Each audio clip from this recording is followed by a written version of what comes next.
Omaha baseball will have a new head coach next season. After 10 years leading the Mavericks, Evan Porter announced he will step down after this season. Porter is one of the most decorated players in program history.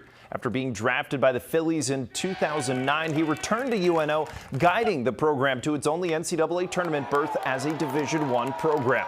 Porter said it was a difficult decision, but he hopes to have more time with his family.